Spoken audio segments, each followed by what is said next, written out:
to Houston. I've made it to the Mars CGI ball. Preparing for landing.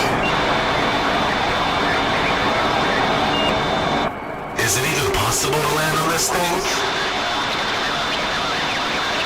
Thrust and combustion aren't even possible in a vacuum. Is this a Disney movie or something? Ridley Scott? Guys? Hello?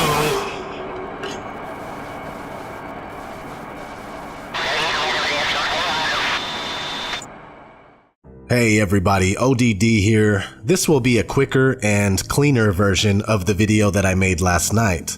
So let's jump right in. There is an island in Canada called Devon Island, and this place is home to the Houghton Mars Project. It's no secret. In September of 2015, Jeranism made a video about this, and it caught my attention, and it made me think a lot. Though I was interested, I still thought to myself that of course they have to have a simulated Mars environment to train in. Why wouldn't they? It's not that weird, right? But since that time, I've learned a whole lot more about the idea of space travel, vacuums, non-vacuums, and how thrust and combustion are impossible in a vacuum. Therefore, space travel is a hoax. Let me show you what I mean with two scientific experiments that were conducted in a vacuum chamber. I'll link these videos in the description, all credit to Cody's lab. This first video proves that thrust is not possible in a vacuum. Alright everyone, welcome back to Cody's lab. So as you can see, we're using the vacuum chamber once again, and I actually have a little feather right there, as you can see, suspended in front of a 12 volt electric fan. See, I got the batteries, a pressure gauge, and everything in there. To turn it on, I have a little tilt switch, says magnetically controlled. You can see when I turn the fan on, it blows the feather all over the place. This is, of course, at atmospheric pressure right now. So, I want to take this down to Martian conditions. You might have noticed the Martian reference over there. The first thing I'm going to do is add a little bit of dry ice to the chamber, just so that the atmosphere gets replaced with CO2. Many of you guys were complaining about that last time. So now I should have a CO2 atmosphere, or at least it'll create one. And now we're going to suck out all of the air, or at least most of it, down to the point where about between 4 to 6 millimeters of mercury, which is of course the pressure on the surface of Mars. So let's plug in the vacuum pump. There we go. Give this a little while to suck down. These pieces of CO2 look really interesting in the vacuum. The gas produced causes them to levitate and float all over the place. But if you can see the gauge over there, you can see that the air pressure is just about to the point where it's would be considered the surface of Mars. So since we're at Martian air pressure, let's unplug the vacuum pump and let's turn on this fan. Place your bets as to what's going to happen to this feather. Now the fan's only going to produce maybe 10 miles per hour worth of wind. On the surface of Mars, the fastest recorded wind speed is about 70 miles an hour. But let's say the superstorm in the Martian had wind speeds of 200 miles an hour, 20 times what we have here. To compensate for that, I imagine the feather is about 20 times easier to push over than a spaceship. So let's see what happens. Okay, fan's on. And the feather's not moving. In fact, let's zoom in on that.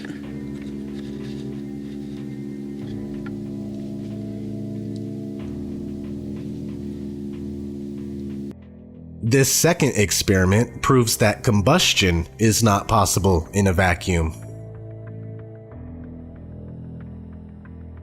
So how about something that has its own oxidizer, such as gunpowder? See, this is a mixture of charcoal, sulfur, and potassium nitrate. When heated, the potassium nitrate gives off oxygen, which the sulfur and charcoal uses to burn. So I've got a little bit sitting in there. Let's apply the laser goggles, and let's light it off. First in the atmosphere, and then in the vacuum.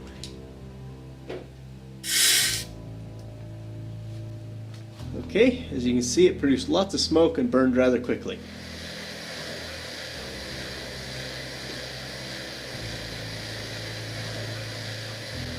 Most of the air is now gone. Let's see what happens.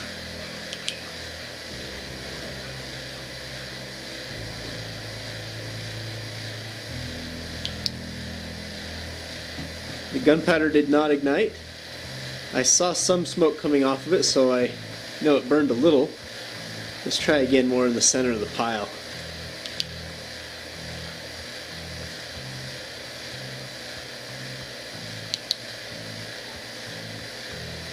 And that's it.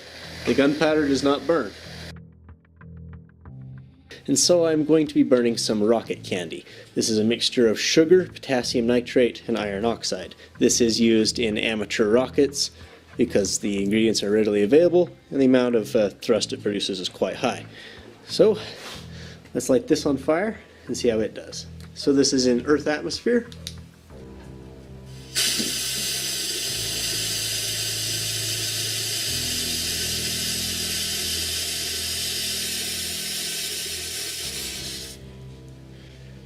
As you can see, it burns rather rapidly, producing a little bit of thrust even. As you can see towards the end, it moved it around.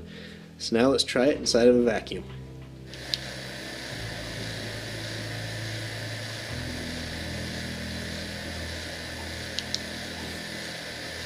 No ignition. That's interesting. I did see some little poofs as it tried to burn, but it was unable to sustain itself. So even when it's in one solid piece, it can't chain and continue burning. So I've let a little bit more air back into the chamber. Let's see if it'll burn now.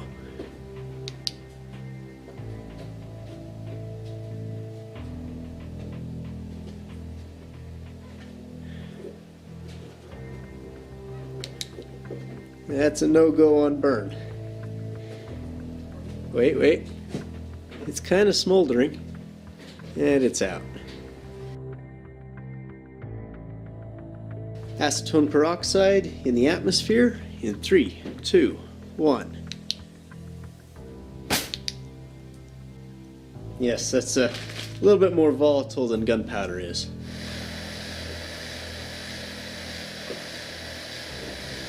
Acetone peroxide in vacuum in 3, 2, 1.